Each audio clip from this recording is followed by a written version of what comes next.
성탄절이 일주일도 남지 않았습니다. 여러분, 어떤 성탄절 선물을 기대하고 고대하십니까? 우리가 성탄절 선물이라고 하면은 어렸을 때 이렇게 어린아이들이 주로 기대하는 것으로 그렇게 생각하기 쉽습니다. 나이가 들고 또 어른이 되면은 어렸을 때처럼 그렇게 성탄절에 대한 뭔가 이렇게 기대와 소망이 예전처럼 예전같이 못할 때가 또 많은 것도 사실입니다. 그래서 이제 저도 이렇게 돌이켜 보면은 제 생애에서 첫 번째 기억 중에 하나가 바로 정확하게 몇 살 때인지 기억이 나지 않습니다만 이 성탄절이 다가오는 날에 어느 날 밤에 그 성탄절 선물을 기대하면서 이제 그 양말을 집 앞에 그 문에 방문 앞에 문에 이렇게 걸어 놓았던 그런 기억이 납니다. 그래서 세세한 것들은 기억나지 않지만 그날 밤에 그 선물을 기대하고 소망하는 마음, 그것은 아직도 그 기억이 생생합니다. 인생을 돌이켜 보면은 참 하나님께서 그때 참 작은 양말을 걸어 놓았는데 하나님께서 저에게 주신 지금까지 베풀어 주신 그 은혜의 선물은 도저히 뭐라고 말로 표현할 수 없는 그 어떤 것으로도 담을 수 없는 그러한 큰 은혜의 선물을 받았음을 고백하게 됩니다. 그러나 지금까지 또 저와 여러분들이 우리가 받은 은혜의 선물도 하나님께서 앞으로 우리에게 주실 은혜의 선물에 비하면은 아주 작은 것입니다. 아직도 하나님 아버지께서는 우리에게 선물을 주시려고, 더 귀한 선물을 주시려고 우리를 위해서 그 모든 것들을 준비하시고 예배하고 계십니다. 그래서 이 대림절은 바로 우리가 다시 한번 어린아이와 같은 마음으로 하나님 아버지께서 우리에게 주시는 그 선물을 고대하고 소망하는 바로 그 소망을 회복해야 됩니다. 내가 나이가 들어서 이제 무슨 소망이 있겠나. 이것은 성탄절의 의미를 제대로 깨달아 알지 못하는 사람들, 성탄절에 대한 소망이 없는 사람들의 생각입니다. 혹시 우리가 세상 속에서 살아가면서 인생이 힘들고 어렵다 보니까 또 몸이 아프고 여러 가지 힘들다 보니까 우리가 그런 소망을 잃어버리고 세상 사람들처럼 그렇게 살아가고 있지 않습니까? 오히려 우리는 인생의 마지막이 가까워 올수록 바로 성탄절이 가까워 올수록 더 큰 기대와 소망 속에 가슴 벅차오르는 그러한 어린아이와 같은 마음으로 주님을 고대하고 기다려야 됩니다. 이 대림절은 인생의 종말에 또 마지막 모든 세상의 종말에 예수님께서 우리에게 오셔서 우리에게 주실 선물을 고대하고 소망하는 절기입니다. 그래서 우리가 이 대림절이 1년에 우리 신앙의 절기 가운데 이제 마지막 절기다 말씀드렸는데 어떻게 보면은 이 성탄절이 그래서 마지막 그러한 큰 절기죠. 부활절, 또 성령 강림절, 맥주감사절, 추수감사절. 근데 마지막에 이제 성탄절로 이 한 해가 마무리됩니다만 하나님께서 이제 우리에게 주시는 소망은 바로 우리의 인생도 마찬가지입니다. 우리의 인생의 마지막은 또 다른 성탄절이라는 사실을 기억하고 그것을 소망하면서 살아가야 됩니다. 성탄절에 예수님을 우리에게 주신 것처럼 이제 하나님께서는 우리의 인생의 마지막에 가장 큰 선물, 우리가 이 땅에서 수많은 누려왔던 많은 또 받았던 그 은혜의 선물과 비교할 수 없는 천국의 선물을 주시기 위해서 우리를 기다리고 계시고 또 우리는 우리의 인생의 마지막에 바로 아기 예수님을 만난 것처럼 이제는 주님과 얼굴과 얼굴을 대면하여서 만날 것이기 때문입니다. 그렇기 때문에 우리가 이 대림절에 한 해를 마무리하면서 우리가 가져야 될 인생의 소망은 내 인생의 마지막 날은 바로 또 다른 성탄절이다. 예수님 만나는 성탄절이다. 아기 예수님보다 더 크신 나를 구원하시고 나를 그 영원한 사랑의 품에 안아주시는 바로 그 예수님을 만나고 그 영생의 선물을 받는 바로 그러한 성탄절이다. 그렇기 때문에 우리가 인생을 살아갈 때에 이제는 바로 성탄절을 기다리면서 성탄절에 그 크리스마스 선물을 무슨 선물을 받을까 고대하고 소망하는 그런 어린아이와 같은 마음으로 하나님 아버지를 향한 소망을 가지고 기뻐하면서 가슴 설레는 마음으로 살아가도록 하나님께서는 우리에게 이 대림절의 귀한 절기를 주시고 또 성탄절에 주님 앞에 예배할 수 있는 은혜를 주셨습니다.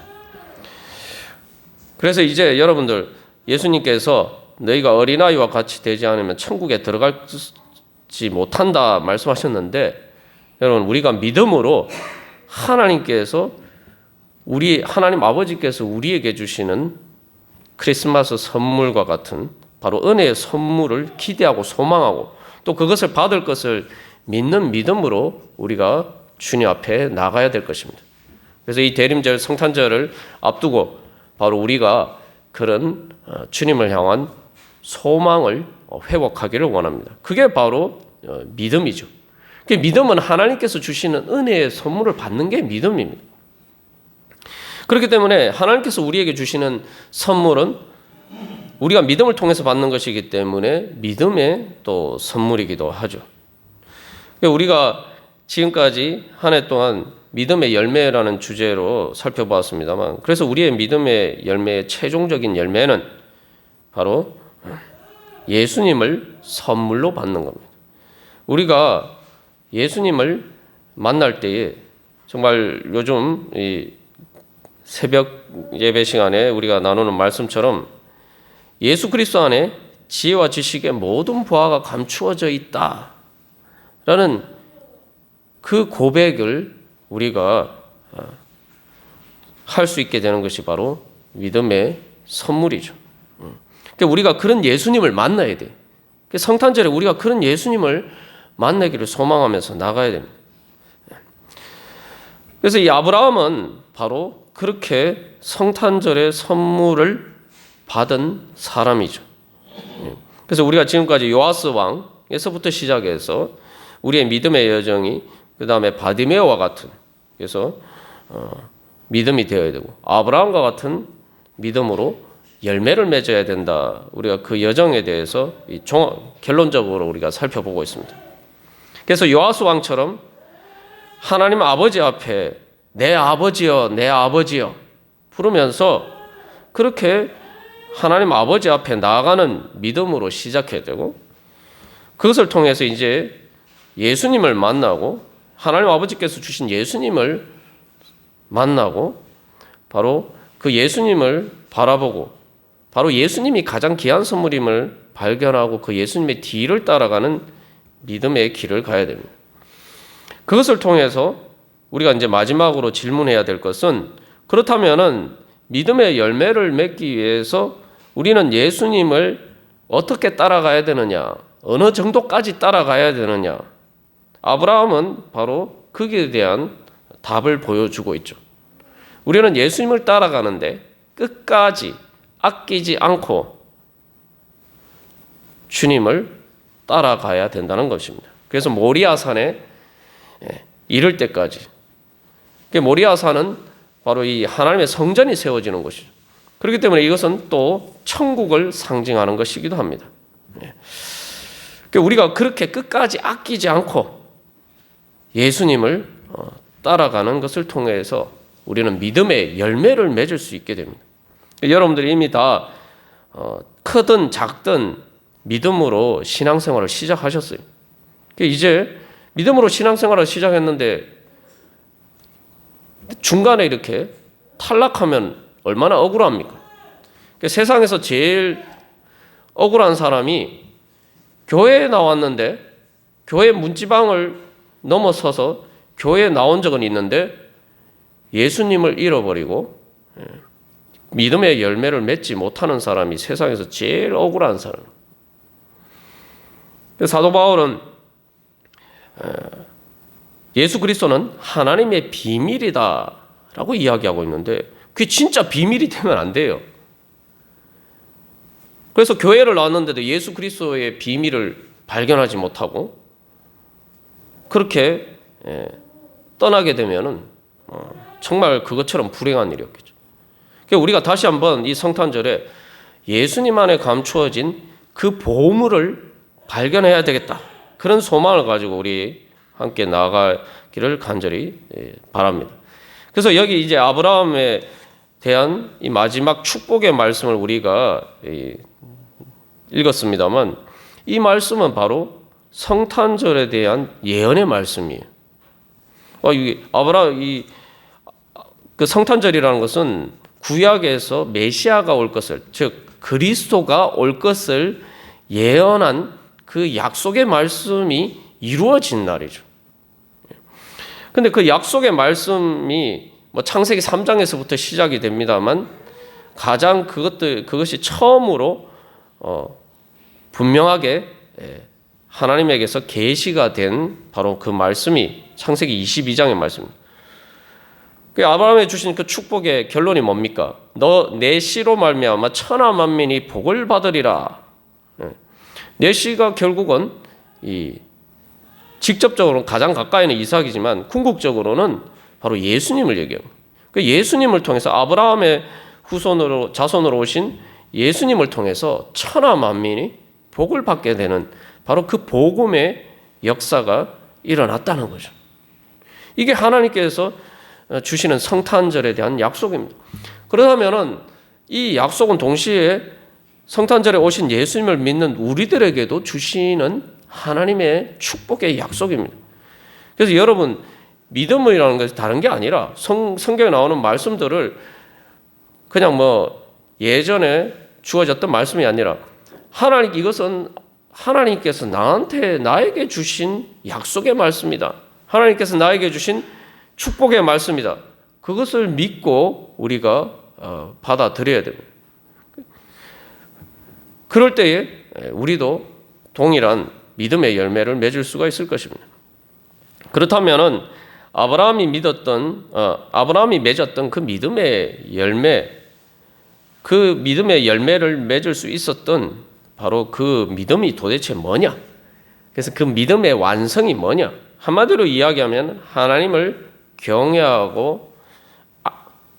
경외하는 마음으로 자기 자신을 아낌없이 드리고 행하는 믿음입니다. 그래서 경외하는 믿음, 아낌없이 드리는 믿음, 행하는 믿음. 그래서 마지막에 행한다는 것은 구체적으로 바로 하나님께 드리는 믿음. 예배로 표현되는 모든 삶의 표현이죠. 경외함으로 아낌없이 행하고 드리는 믿음. 이것을 통해서 아브라함은 믿음의 열매를 맺을 수가 있습니다. 오늘날도 우리들도 바로 그 아브라함의 믿음의 열매를 사실은 같이 누리고 있는 거죠. 그렇기 때문에 어떻게 보면은 성경이 보여주는 최초의 산타 할아버지는 사실 아브라함이라고 볼 수가 있어요. 자, 그러면은 우리가 지금까지 아브라함의 믿음에 대해서 살펴보았습니다만 믿음의 여정과 관련해서 요아스 왕과 바디메오와 관련해서 또 우리 자신을 점검해 보기 위해서 도대체 아브라함의 그 믿음의 열매가 무엇인지 최종적으로 우리가 결론적으로 살펴보도록 하겠습니다. 첫 번째, 이 아브라함의 믿음은 하나님을 경외하는 믿음이다 말씀드렸는데, 경외한다는 것은 이 두려워한다는, 문자 그대로는 두려워한다는 말인데, 이 부정적인 의미에서 두려워함이 아니라 긍정적인 의미에서 나에게 소중한 것을 잃어버릴까 두려워하는 거예요. 내 가장 소중한 보물을 잃어버릴까 봐, 나에게 가장 소중한 자식을 잃어버릴까 봐, 내가 사랑하는 사람을 잃어버릴까봐 두려워하는 것. 그게 바로 이제 하나님을 경외한다라고 할 때 그 경외가 의미하는 바입니다. 그 아브라함은 하나님께서 이삭을 바치라고 했을 때에 이 선택의 기로에 놓여 있죠.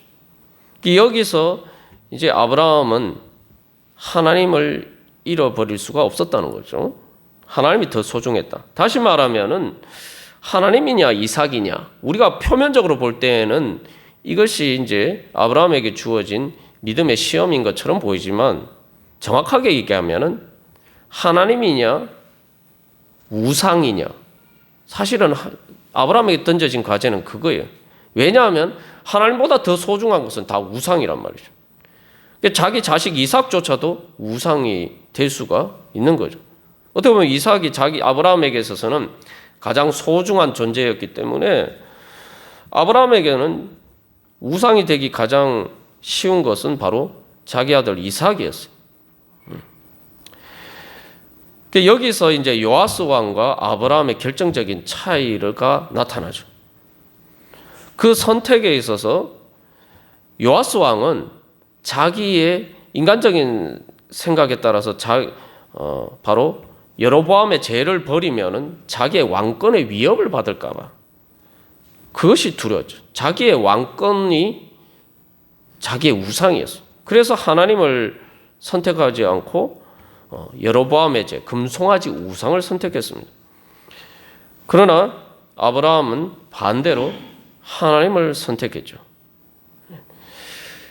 이게 바로 사실은 가장 큰 축복의 비결입니다. 아브라함이 이삭을 선택하지 않고 하나님을 선택했다는 것은 이삭을 버렸다는 얘기가 아니에요.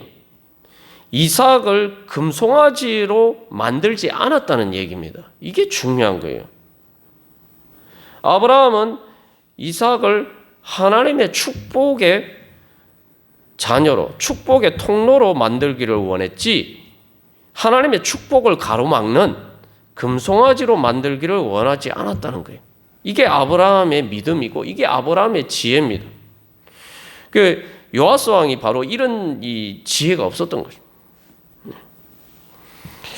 그래서 아브라함은 이삭을 금송아지로 만들지 않았기 때문에 이삭 가운데 하나님이 임재하시고 이삭의 삶 가운데 하나님이 함께 하시고 이삭은 바로 하나님의 아들이 된 거예요. 아브라함이 이삭을 금송아지 우상으로 만들지 않았기 때문에 이삭은 살아계신 하나님의 아들이 된 거예요. 그래서 우리가 이제 성경에서 보면은 하나님에 대해서 이야기를 할 때 아브라함의 하나님, 이삭의 하나님, 야곱의 하나님이라고 이야기하죠. 이삭의 하나님은 살아계신 하나님. 예수님이 말씀하실 때 아브라함의 하나님, 이삭의 하나님, 야곱의 하나님이라는 말의 의미가 무엇인지 아느냐? 그것은 바로 하나님은 살아계신 분이다. 죽은 금송아지와 같은 것이 아니라 살아계신 하나님이라는 거죠. 살아계신 하나님께서 이삭의 삶 가운데서 살아 역사하셔서 바로 이삭의 아버지가 되어주시고, 아브라함은 죽었지만 영원히 살아계신 하나님께서 이삭의 아버지가 되어주셔서 이삭의 삶을 책임져 주시고 끝까지 인도해 주셨다는 거예요. 그래서 아브라함은 하나님을 경외하는 믿음을 통해서 바로 하나님을 축복의 모든 축복의 근원 되신 하나님을 얻었고 하나님의 선물을 받았고 그 선물을 통해서 이제 이삭은 죽은 금송아지 같은 존재가 아니라 바로 하나님의 살아계신 하나님의 종이 되고 하나님의 축복의 통로가 되었던 것입니다. 그리고 두 번째, 그 다음에 아브라함이 보여준 믿음은 아끼지 않는 믿음이죠. 아끼지 않는 믿음. 이 부분에 있어서 요아스 왕이 실패했죠. 요아스 왕은 화살로 땅을 치라고 했을 때에 믿지 못해서 내가 이런 엉뚱한 일을 왜 해야 되나? 그런 생각이 들었기 때문에 아껴서 3번밖에 하지 않았어요. 그러나 아브라함은 자기의 가장 소중한 독자 이삭까지 아끼지 않고 하나님께 드렸습니다.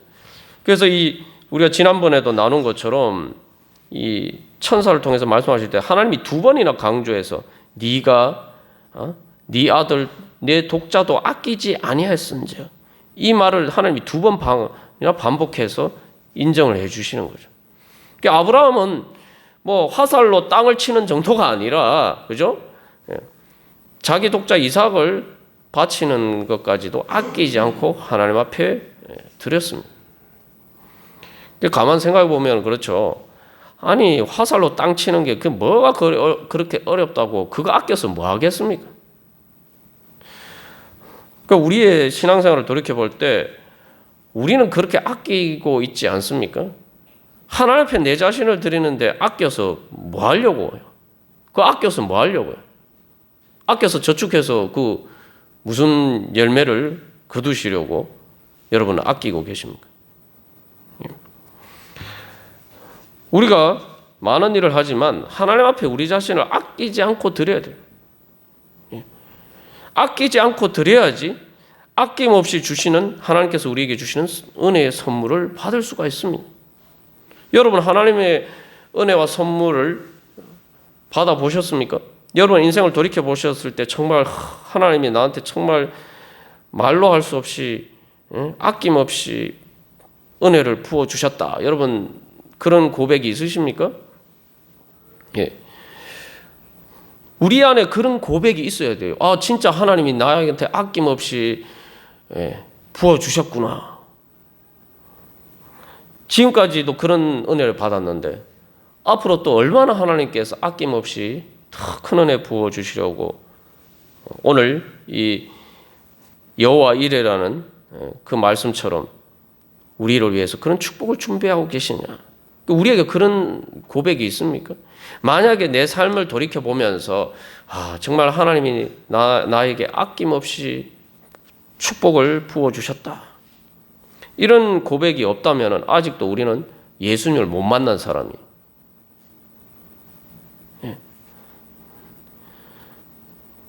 예수님을 만나면 그런 고백이 저절로 흘러나오게 되어 있습니다.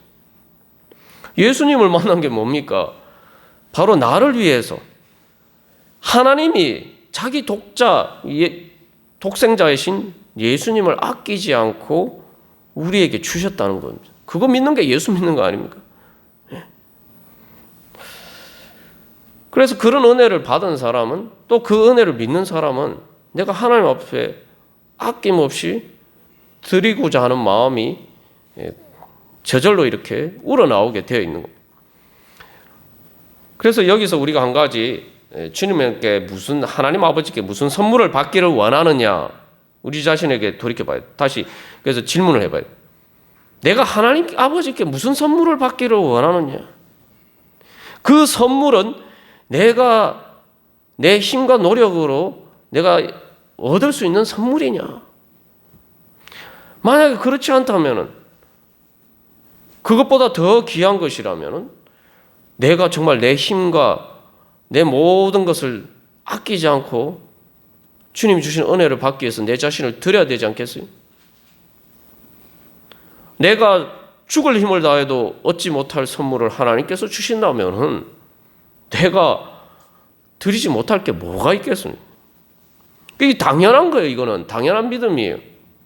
하나님이 나한테 주시는 것을 받기 위해서는 그 하나님께서 나에게 주신 은혜의 가치를 제대로 깨달아야 해요. 하나님께서 우리에게 은혜 선물을 주시는데, 선물을 받으려면은 딱 한 가지 조건이 있어요. 딱 한 가지 조건이 있어요.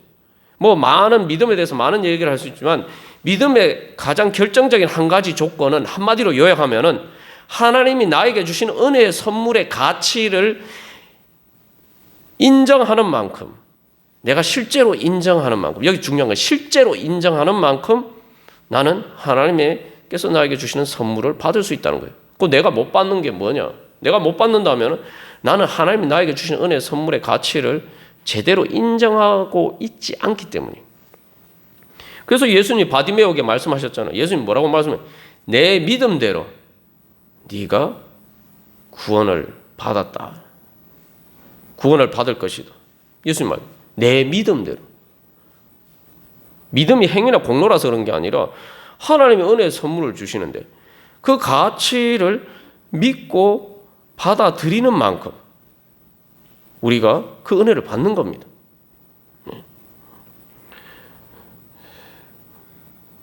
그래서 믿음이 성장한다는 것은 내가 하나님의 은혜의 가치를 인정하는 믿음이 점점 커지는 거예요.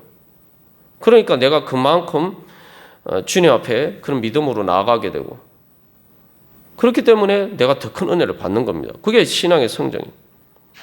우리가 예수를 믿을 때에 무슨 선물을 궁극적으로 받기를 원하는 선물이 뭡니까? 천국의 선물 아닙니까? 영생의 선물 아닙니까? 천국의 선물, 영생의 선물을 내 생명을 바쳐도 얻을 수 있는 게 아니죠. 그러면 이거는 내 모든 것을 아끼지 않고 전부를 걸어야 되는 문제예요. 그렇기 때문에 그런 문제이기 때문에 하나님도 마찬가지죠. 하나님께서도 우리를 구원하시기 위해서 하나님의 전부를 거셨잖아요. 아니 하나님은 우리를 그래서 하나님 아버지께서 우리를 구원하실 때 우리의 구원의 가치를 어느 정도로 생각하셨냐 하면은 하나님께서는 우리가 구원받는 그 가치를 하나님의 전부를 걸어야 될 정도로 가치 있는 것으로 생각하셨다는 거예요. 그래서 예수님을 주신 거 아닙니까? 그런데 정작 그 선물을 받는 나는 내 구원의 문제인데 내가 그렇게 생각하지 않는다면 하나님의 은혜의 선물을 어떻게 받겠습니까?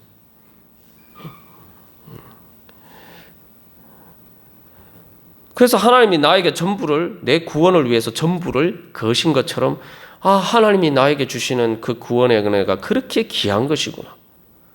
그렇기 때문에 나도 내 전부를 걸고 아낌없이 주님 앞에 믿음으로 내 자신을 드리고 주님을 따름으로써 나는 그 선물을 받아야 되겠다. 이렇게 믿는 게 믿음입니다. 그렇기 때문에 아브라함이 자기가 가장 소중한 것을 바쳤던 믿음은 바로 예수님을 통해서 하나님께서 주시고자 했던 그 은혜의 가치를 제대로 깨달아 안 사람이고 정말 그것을 그 은혜의 가치를 제대로 깨달아 안다는 것을 자기의 몸으로 직접 증거로 보여준 사람이 바로 아브라함이에요. 그래서 아브라함이 믿음의 조상이죠. 그렇기 때문에 이제 세 번째로 우리가 믿음의 열매를 맺는 믿음은 바로 행하는 믿음입니다. 그래서 드리는 믿음. 그래서 행하는 믿음 뭐냐 하면은 실제로 믿음이 내가 그 가치를 원하기 때문에 소망하고 그리고 그 소망의 열정으로 실제로 그 선물을 받기 위해서 내 자신을 드리는 거예요. 드리지 않으면서 행하지 않으면서 나는 믿는다. 그것은 거짓 믿음이에요. 제가 여러 번 그 예를 들어서 우리가 나눴죠. 누가 100만 원 공짜로 준다고 어디에 넣어놨으니까 그 어디 지하철 보관함에 넣어놨으니까 찾아가시오 이렇게 얘기하면은 안 찾아가겠습니까? 믿는다면 찾아가야죠. 그게 행함이에요. 그게 행하는 믿음이에요. 드리는 믿음이에요. 그러니까 우리가 주님 앞에 나가는 거 내가 사실 드린다고 하지만 정확하게 얘기하면 하나님이 나한테 주신 은혜 선물 찾으러 가는 겁니다. 하나님이 은혜 선물 줄 테니까 받으라고 말하는데 우리는 그거 받는 것도 받으러 가는 것도 귀찮아서 주님 앞에 나가지 않을 때가 많다는 거죠. 그러니까 아브라함은 실제로 나갔죠. 모리아 산으로 갔어요. 실제로 드렸습니다. 그러니까 여기서 중요한 것은 우리가 예수를 믿음으로 구원받는다고 하니까 그러면은 뭐 선행이나 이런 거 다 필요 없는 건가? 우리가 이렇게 생각하는데 그 큰 오해죠. 사람이 선행을 한다고 하지만 100% 완전한 사람이 없어요. 아무리 선한 사람도 불완전하기 때문에 고의가 아니라 하도록 무지해서 어리석어서 알지 못해서 다른 엉뚱한 선택을 하고 그것을 통해서 때로 많은 사람들에게 악행을 저지를 수도 있어요. 그게 인간의 한계입니다. 뭐 극단적인 예를 들자면은 히틀러가 뭐 강압적으로 정권을 잡은 게 아니죠. 히틀러가 많은 사람을 죽였는데 그 히틀러를 만든 사람은 독일 국민들이, 히틀러를 선거에서 뽑은 사람 독일 국민들이, 그 독일 히틀러를 선거로 뽑았던 많은 독일 사람들이 다 선행을 하지 않는 전부 악한 사람들이었겠습니까? 아니죠. 제가 예를 한 가지 극단적인 예를 들었습니다만, 그래서 인간의 선행이라는 것은 한 부분에 다 이렇게 좋은 가치가 있지만 전체적으로 완전한 게 없어요. 그럼 믿음은 뭐냐? 믿음은 행하는 것이다라고 하는데, 다른 말로 하면 믿음은 순종이에요. 결정적인 순간에 하나님을 선택하는 것이 믿음입니다. 우리가 인생 살다 보면은 때로 주님 앞에 온전하지 못할 때도 있고, 때로는 잘못 갈 때도 있어요. 그러나 중요한 것은 최후의 순간에, 결정적인 순간에 내가 뭘 선택하느냐, 무엇을 선택하느냐. 내가 한때 다윗처럼 잘못할 때도 있고 범죄할 때도 있지만, 하나님이 말씀하시면은 그 앞에서 두 손 두 발 다 들고 엎드려서 아멘 하면서, 주님 제가 죄인입니다, 제가 잘못했습니다, 회개하는 것처럼 바로 그게 돼야 돼요. 그 믿음은 그거예요. 내가 아무리 내가 잘못 갔을 때도 있고 또 어떤 문제들이 있다 하더라도 결국 하나님 아버지 앞에서, 하나님 말씀 앞에서 내가 엎드릴 수 있는 것, 주님 앞에 굴복하는 것, 그게 바로 믿음입니다. 이건 왜냐하면은, 그래서 인생의 마지막 순간에 가면은 여러분 선택을 해야 됩니다. 근데 사실 선택을 해야 된다고 하지만 인생의 마지막 순간에 가면 선택을 할 수가 없어요. 나에게 아무 선택지가 없어요. 내가 선택할 수 있는 게 아무것도 없습니다. 그런 아무것도 선택할 수 없는 그 순간에 내가 하나님 아버지를 선택할 수 있을 것인가? 그때 그 순간에 하나님 아버지를 선택해야지, 붙잡아야지 우리가 천국 갈 거 아닙니까? 그렇다면 그것에 비추어서 우리가 인생을 살아야 돼요. 내가 마지막에 내가 선택할 수 있는 게 뭐냐? 내가 마지막에 뭘 선택할 것이냐? 그렇다면 오늘 나는 무엇을 선택할 것인가? 아니, 오늘 내가 주님을 손을 붙잡는 것을 선택하지 못하면서 죽는 순간에 선택할 수 있으리라고 누가 장담할 수 있겠습니까? 죽는 순간에 내가 내가 오늘은 주님을 선택하지 않지만 내가 죽을 때, 죽는 순간에 내가 주님을 선택해야지. 누가 장담할 수가 있어요? 그래서 믿음은 모든 선행의 뿌리가 됩니다. 그 믿음이 있는 사람은 결국 완전한 하나님의 뭘 닮아갈 수 있는 가능성이 그 안에 있어요. 왜냐하면 아무리 잘못하더라도 다윗처럼 하나님 말씀하시면 그 앞에 무릎 꿇고 회개할 수 있는 가능성이 있는, 돌이킬 수 있는 가능성이 있어요. 그러나 그 가능성이 없는 사람은 아무리 많은 선행을 행해도 완전하지 않고 결국 결정적인 순간에는 자기의 선택을 따르기 때문에 이 완전한 선을 향해서 나아갈 수가 없습니다. 그러니까 완전한 선을 향해서 나아갈 수 있는 가능성이 원천적으로 차단이 되어 있는 거예요. 아무리 내가 구체적인 선행들을 많이 해도 하나님의 결정적인 순간에 내 자신이 아니라 하나님을 선택하는, 바로 그 선택을 할 수 없는 사람은 완전한 선을 향한 가능성 자체가 없는 사람이에요. 그러나 진정으로 예수님을 믿고 하나님 아버지를 믿고 하나님을 두려워해서, 그래서 궁극적으로 하나님이 말씀하시면 그 앞에서 두려워하면서 하나님을 선택할 수 있는 사람은 비록 지금 불완전하더라도 하나님의 완전한 선에 이를 수 있는 그 가능성이 그 안에 있는 거죠. 천국은 바로 그 가능성이 발현이 되는 거예요. 천국에 들어가는 표가 뭡니까? 믿음이죠. 믿음이 있어야 천국에 들어가는데 그 믿음이 뭐냐? 믿음의 표가 뭐냐? 왜 성경은 선행으로 구원받지 못하고 행위로 구원받지 못하고 믿음으로 구원받는다고 이야기하냐면은 인간이 아무리 선행을 해도 완전하지 않아요. 그러나 중요한 것은 하나님은 완전한 선을 향한 그 가능성이 있느냐. 그것이 있으면은 천국에서 그것들이 드러날 수 있기 때문에 그런 사람은 천국에 갈 수가 있어요. 그 완전한 선을 향한 가능성은 최후의 순간에 궁극적으로 하나님 앞에서 무릎 꿇고 엎드릴 수 있는 사람. 아브라함은 바로 그 믿음을 보여줬죠. 여러분,